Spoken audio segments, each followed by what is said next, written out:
안녕하세요. 필로TV입니다.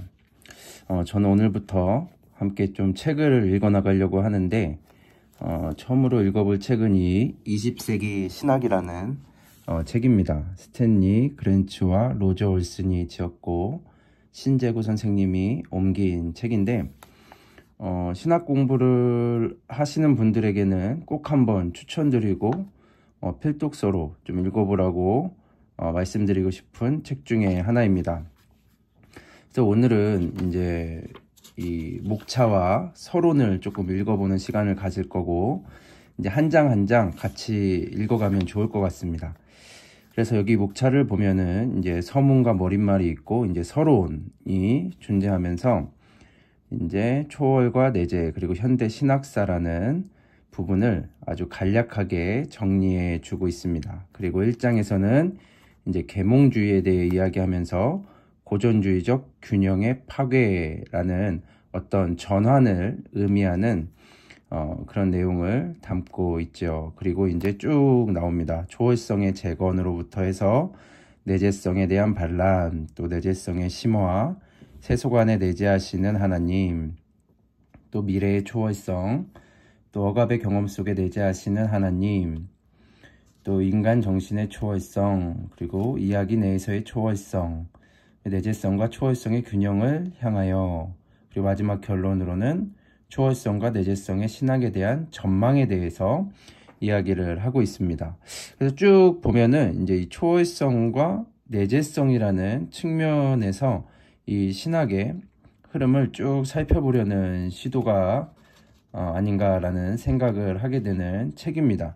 저도 아주 오래전에 이 책을 읽었었고, 그래서 다시 한번 몇십 년 만에 읽는 것 같아요. 그래서 새롭기는 한데 함께 좀 읽어나가면 좋을 것 같아요. 자, 그보다는 먼저 제가 오늘 아침에 이제 새벽에 일어났는데 계엄령이 선포가 되었더라고요. 참, 이 시대에 계엄이라는 단어를 다시 듣게 될 줄은 몰랐는데 참 충격적인 일이었습니다. 참 충격적인 일이었고, 다시 한번 이 신학이나 신앙인들이 나아가야 될 삶의 방향이 무엇일까에 대해서 조금은 생각해 볼 수 있는 시간이었던 것 같아요. 빨리 이 엄청난 문제가 해결되어야 할 것 같고, 참 좀 답답한 부분이지만 본질적인 우리가 다루려는 부분과도 연결되어져 있고, 그렇기 때문에 사회적 문제도 우리가 함께 생각하면서 이 책을 읽어나가면은 조금 더 현실적인 신학을 할 수 있지 않을까라는 생각을 하게 됩니다. 그래서 먼저 이 서론 부분, 초월과 내재 그리고 현대 신학사라는 부분에 대해서 한번 천천히 읽어가면서 우리가 내용을 살펴보면 좋을 것 같습니다. 저도 물론 전문가가 아니기 때문에 읽어가면서 모르는 단어나 이런 부분들을 조금 체크해보고 좀 함께 고민해보고, 그래서 조금은 이 책을 구체적으로 읽어가는 그런 시간을 가지면 좋을 것 같아요. 자, 한 단락씩 한번 읽어보도록 하겠습니다. 기독교 신학은 항상 하나님의 초월성과 내재성이라는 성경의 이중적 진리를 균형 있게 표현하기를 추구해왔다. 이제 앞으로 이 내용이 쭉 나오겠죠. 초월성과 내재성이 무엇인지. 하나님은 한편으로는 이 세상에 대하여 초월자로서 관계를 맺으신다. 다시 말해 하나님은 이 세상과 분리되어 스스로 자족하신 분이다. 전통적인 유대교 신앙이죠. 하나님은 우주 위에 계시며 우주 저 너머로부터 이 세상에 오신다. 히브리 성경, 우리의 구약 성경이 그렇게 힘있게 선언하듯이 하나님은 하늘에 계신다. 하나님은 하늘에 계시고 너는 땅에 있음이니라 라고 전도자는 쓰고 있다. 선견자는 여호와께서 높이 들린 보좌에 앉으셨다고 보고한다. 여기서 선견자는 이사야를 이야기하고 있네요. 그러나 또 다른 한편에서 보면 하나님은 이 세상에 대하여 내재자로서 관계를 맺으신다. 이제 초월에 대해서 이야기했다면 이제 이 사람이 이야기하는 내재자가 내재적으로 존재한다는 것이 무엇인지에 대한 설명을 하고 있습니다. 이것은 하나님이 피조세계의 존재에 계심을 의미하는 것이다. 즉 피조세계 너머에 초월적으로 존재했다라는 그런 견해가 있는 반면에 이제 피조세계 안에 내재해 있다, 존재한다 라는 것을 의미한다는 거죠. 하나님은 우주 안에 활동적으로 존재하시며 세계와 인간사, 양자의 운영 과정에 관여하신다. 굉장히 중요한 부분이죠. 왜냐하면 보통 기독교 신학이 비판받는 부분 중에 하나가 이신론이죠. 하나님은 초월적으로 존재하기 때문에 세상에 전혀 관여하지 않는다. 그런데 내재자로서의 하나님은 어떤 존재인가 보았더니 우주 안에 활동적으로 존재하며 세계와 인간사, 양자의 운영 과정에 관여한다라고 나와 있습니다. 또 이런 이론들은 또 여러 가지 문제들을 낳겠죠. 악의 문제라든가 고통의 문제, 여러 가지 문제를 낳겠지만 일단은 쭉 읽어보도록 하겠습니다. 바울은 아덴 사람들을 향해 아레오바고에서 행한 그의 유명한 설교에서 이 사실을 강조했다. 그의 주장에 의하면 하나님은 우리 각 사람에게서 멀리 떠나 계시지 아니하므로 우리가 그를 힘입어 살며 기동하며 존재한다. 이와 관계된 주제로 피조 세계를 붙드시는 이인 하나님의 영에 대한 언급 또한 구약 성경에 반복되어 나타나고 있다. 특히 지혜 문학에 많다. 또한 예수님도 햇빛이든지 비 또는 새들이 먹고 살며 꽃들이 아름답게 자라는 등의 자연현상에 대하여 하나님 아버지의 하신 일이라고 말했다. 라고 기록을 하고 있습니다. 바울은 이제 어떻게 보면 기독교를 만들었다고도 볼 수 있는 사람이죠. 왜냐하면 예수님이 종교를 만들진 않았으니까 이제 종교로서의 어떻게 보면 기독교를 만들었다고 제 생각에는 만들었다고 할 수 있는 인물이 이 바울이라는 사람입니다. 아무래도 바울은 그 시대상으로 보았을 때 여러 가지 그리스적인 문화나 철학의 영향을 많이 받았을 거라고 생각을 하고 실제적으로 성경에 보면은 바울의 논리는 굉장히 탄탄합니다. 자, 다음 성경이 하나님을 이 세상 너머에 계신 초월자이며 동시에 이 세상에 존재하는 내재자로서 제시하고 있다는 사실 때문에 각 시대의 신학자들은 하나님의 본질에 대한 기독교적 이해를 묘사할 때 하나님의 초월성과 내재성이라는 이중적 진리 어느 쪽에도 치우치지 않고 두 가지 모두를 인정하는 창조적 긴장과 균형의 방법을 찾아야 하는 도전에 직면했던 것이다. 두 가지 진리 모두를 균형 있게 수용해야 신학과 이성 혹은 문화의 관계가 적절히 수립된다. 이 둘 사이의 균형이 상실되면 곧 심각한 신학적 문제들이 고개를 들게 된다. 즉 초월성을 지나치게 강조하면 문화적 상황과의 관련성을 잃게 되고 반면 내재성을 지나치게 강조하면 어떤 특정의 문화에만 얽매이는 신학이 되고 말 것이다. 19세기 신학으로부터 흘러나온 20세기 신학은 하나님이 피조세계와 맺으시는 관계의 두 양상을 균형 있게 보려는 시도로서 흥미있는 사례 연구의 대상이 될 만하다.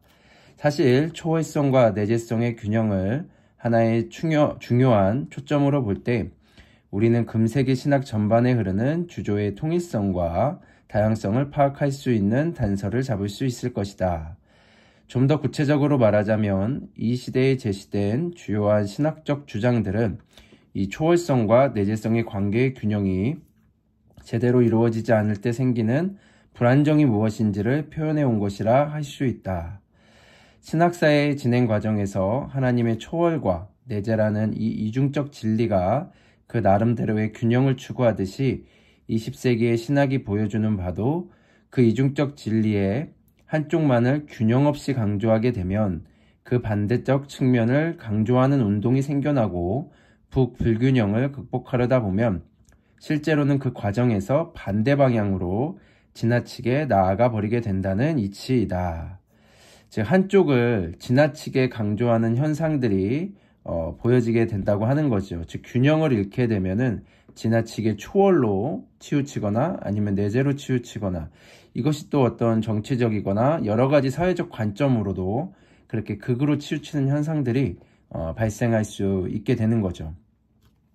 따라서 한쪽 측면만이 강조되는 상황에 맞서 균형을 이루어 보고자 하는 시도를 하다 보면 그 시대의 신학 이야기를 하는데 도움이 되는 관점을 찾을 수 있게 된다.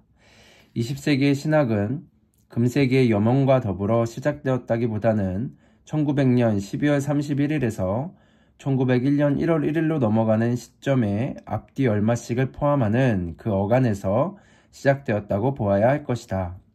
물론 엄밀히 말하자면 금세기는 1901년 1월 1일에 자정을 알리는 그 시점에서 비로소 시작되었다.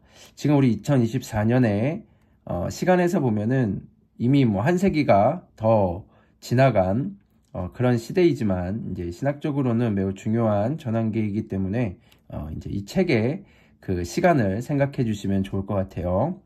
그러므로 전문적으로 표현하자면 금세기의 신학은 하나님이 이 세상 안에서 일하고 있으며 인간사에 개입하고 있다는 하나님의 내재성을 강조하는 전 세기의 낙관론적이고 이 세상 중심적인 사상의 연장으로서 시작되었다.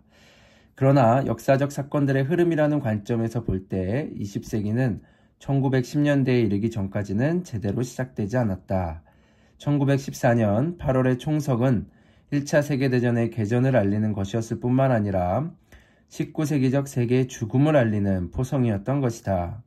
1900년도의 특징이 된 지적 정신은 바로 이와 같은 재앙적 사건을 통해 유입되었는데 그 이유는 1차 세계대전이 그 이전에 여러 세기 동안 전개되어 온 낙관론적 세계관을 산산조각 내버리고, 즉 현실로부터 좀 떨어져 있던 그 세계관을 이제 산산조각 내버린 거죠. 1차 세계대전이라는 것이 1914년 이후 여러 해 동안 편만해 갔던 지적, 문화적 비관을 낳았기 때문이다.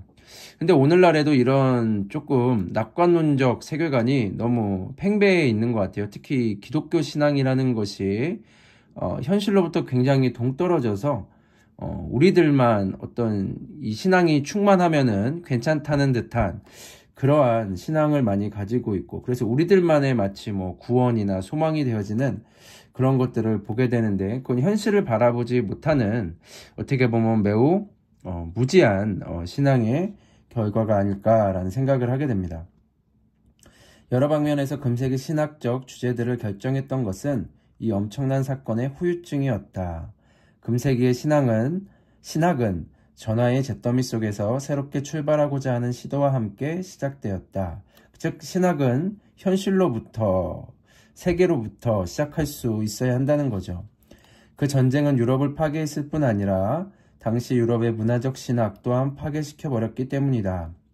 이러한 관점에서 볼 때 새로운 세기의 신학이 먼저 19세기 신학의 중심 주제들에 대한 항거의 모습으로 시작되었다는 것은 전혀 놀랄 일이 아닌 것이다.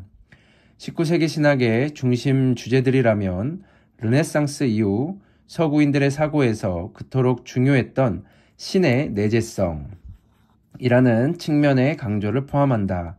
그러므로 금세기 신학 이야기는 전쟁의 참화가 지나간 이 마당에 하늘에서 들려오는 하나님의 말씀은 과연 한마디라도 있단 말인가? 라며 칼 바르트를 비롯한 그 외의 몇 사람이 제삼 물었던 질문에서처럼 하나님의 초월성을 강조하는 초점이 재현됨으로써 시작된다. 하나님이 계신가? 라는 질문을 던져볼 수 있겠죠. 즉 이렇게 전쟁의 상황, 지금도 보면 사회의 참 이 수많은 악들 속에서 신이 존재하는가? 라는 질문을 우리는 계속해서 던져볼 수 있겠죠. 그리고 던져야 하고요. 20세기 이전의 신학의 관점에서는 1차 세계대전을 놓고 역사적 흐름의 궤도 이탈이며 역사적 추이의 상승세의 미세한 일시적 후퇴라고 불렀을 테지만 사실 1차 세계대전은 장차 다가올 일들의 전조였다.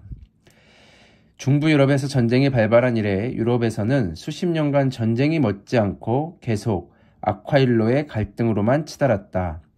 금세기에 접어들면서 시작된 수차례의 군사적 대결은 인명피해만이 아니라 문화적 삶의 상실을 가져오게 했다. 서구 문화를 잠식해 들어가던 절망의 정서는 지성적 삶의 풍경 전반에 끊임없이 진입해가면서 신학의 영역까지 그 상흔을 남기게 되었다. 금세기의 역사에 전쟁이 차지하는 역할이 이 정도쯤 되다 보니 전반적으로 볼 때 1900년대의 신학은 우리의 세계를 휘청거리게 만든 지속적인 군사적, 정치적, 사회적 갈등을 과연 우리가 해결할 수 있을까라는 질문에 시달리게 된다.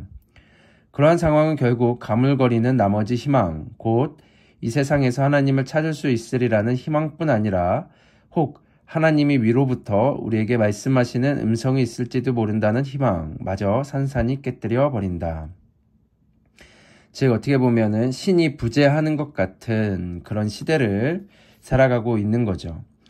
포스트 모던 세계에 만연한 이러한 문화적 절망 가운데에서 신학자들은 지난 수십 년간 그들의 과업을 꾸준히 수행해 오고 있다. 때로는 현대 신학의 특징적으로 나타나는 내재성의 의미를 되살리는 방법을 동원하든지 혹은 초월자를 찾아 나서는 방법을 기용해 보기도 하면서 말이다. 20세기 이전의 신학은 세기 말에 이르자 칼 바르트의 표현대로 행복한 학문으로서 수백 년간의 여정을 시작했지만 행복했죠. 해체주의라는 불행한 막다른 골목을 향하여 제동이 풀린 듯이 치달아 갔다. 20세기에 일어났던 여러 가지 사건들이 신학의 종언을 고할지에 대해서는 21세기에 가봐야 알 일이지만 우리는 왠지 이제 왔기 때문에 알 것 같죠. 어쨌든 이 시대의 신학이 우리에게 주는 교훈은 분명해지고 있다. 본래 내재적으로 불완전한 기초 위에 그 기초가 초월성에 대한 강조이든 내재성에 대한 강조이든 그러한 기초 위에 세워졌기에 한쪽으로 기울어져 버린 신학은 단순히 누락된 요소를 덧붙이는 식의 보수작업을 통해서 고쳐질 수는 없는 것이다. 신학을 제대로 세워보려면 그 기초부터 다시 시작해야 할 것이다. 기초가 제대로 다져지지 않을 경우에는 어떠한 외장적 변화를 가미한다 하더라도 내구성이 강한 구조물이 되기는 어려울 것이기 때문이다. 즉 외부적으로만 이렇게 조금씩 수정해 나간다고 해서 근본적인 이 토대가 해결되지는 않는다라고 하는 거죠. 그래서 어떻게 보면 이것을 해결할 수 있는 근본적인 토대를 마련하는 것이 굉장히 중요하다라는 이야기입니다. 20세기의 신학은 1914년에 시작되었다. 현실로부터 시작을 한 거죠. 그러나 이 신학 이야기는 훨씬 더 먼 과거, 즉 20세기 이전의 시대로부터 시작된다. 왜냐하면 그 시대로부터 또한 그 시대의 흐름에 대한 반동으로서 이 시대의 신학 사상이 출현했기 때문이다. 그러므로 20세기의 신학을 가장 잘 이해하기 위해서는 19세기의 대략적 흐름과 대조해 보아야 한다. 20세기는 인간의 갈등과 투쟁으로 단련된 시기였으며 20세기의 신학은 그러한 19세기에 대한 통렬한 반동으로 시작되었던 것이다. 한편 19세기 신학은 계몽주의라 불리는 서양 지성사의 대혁명으로 말미암아 계시된 변화들 가운데에서 그 역사적 맥락을 찾을 수 있다. 그러므로 우리의 이야기는 이 이성의 시대, 계몽주의의 시대로부터 시작한다라고 서론을 이야기하고 있습니다. 그래서 이제 1장의 내용이 계몽주의, 고전주의적 균형의 파괴라는 주제를 다루고 있고 우리가 이제 다음 시간에 본격적으로 이 1장부터 쭉 읽어나가도록 하겠습니다. 한 영상에 한 장씩 잘 담길 수 있을지는 모르겠습니다. 아마 한 장씩은 다 못 나갈 것 같고 이제 그 신학자들마다 한 명 한 명씩 다루는 방향으로 나아가 보려고 하는데 함께 이 책을 읽어가면서 우리가 현실적으로 어떻게 신학을 할 수 있을지 또 신이라는 존재에 대해서 현실적으로 어떻게 생각할 수 있을지 이 책에서는 결국 그 초월과 내재의 균형을 맞춰나가는 어떤 그런 시도를 하고 있지 않을까라는 생각을 하게 됩니다. 그래서 오늘은 여기까지 살펴보도록 하고 우리 다음 시간에 1장부터 본격적으로 들어가 보도록 하겠습니다. 감사합니다.